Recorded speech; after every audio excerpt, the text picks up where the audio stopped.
Well, welcome to Eric Huntley's blog. In the last segment, we talked about the business mindset. My wife told me I sounded a little preachy on that one. And I didn't really mean to sound like that.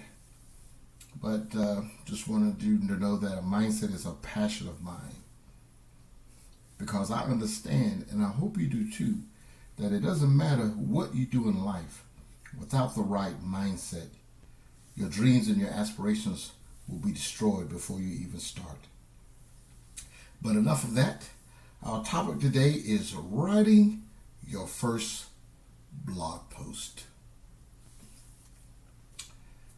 So it's about creating content.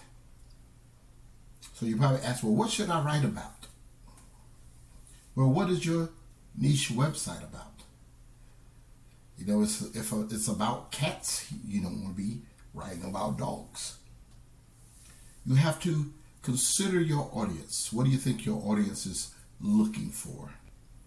And through your blog, you want to build a relationship with your audience. And who are you? Tell your story. Tell us something about you in your first blog post. Build a connection with them, connection with your audience.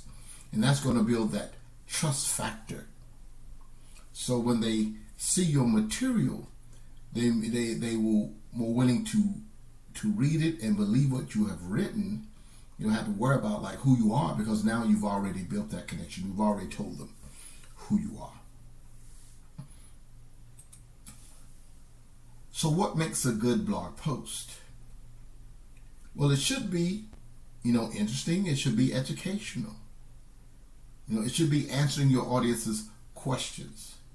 It should be resolving your audience's issues, because, any of the problems that your audience may have, you want to be solving those problems. And a lot of times what you can do is just ask questions. Or you could do a poll, ask them, what do they want to, what is their biggest problem? What issues they have, trying to overcome. And then you can give them, answers to that. You can help them resolve those issues. Also, you want to have at least by now one social media account. So that way your people can find you and follow you. And what I would say, start off with either Facebook or Pinterest, because those are the most easier ones to kind of post to, and also they're easy to kind of track your progress, with likes and people, liking your content or joining you, joining your page. And once you've got your post finished, you've written it, you want to make sure you add some pictures, but they got to be pictures that are relevant to the topic. Don't put a picture where you're talking about say you're talking about Google or WordPress or something like that, and then you got a picture there of a Coke bottle talking about Coke. The picture has to be relevant to where you're putting it. And your reason why you want to put pictures in there, because it breaks up, the monotony of the reading. You don't want just a lot of long content but no breaks in there. It helps them people read your post easier. And you want to add social buttons, because those social share buttons, so people can share your content that like it. People can find you, and come to your website.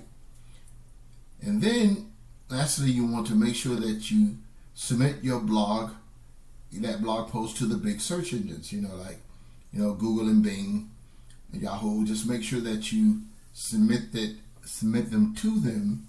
And what I like to do is I always go to Google Search Console, and I will, go ahead and submit my blog posts to be indexed, by Google.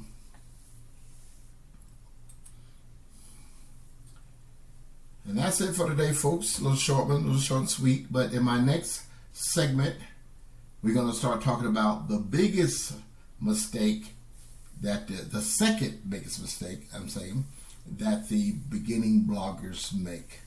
We're going to get into that in our next segment. I hope you took away something from Eric Huntley's blog today, that about writing your first blog post. But if you can also get the full report at https://eric-huntley.com. So thank you so much today, and I will be talking to you again next time.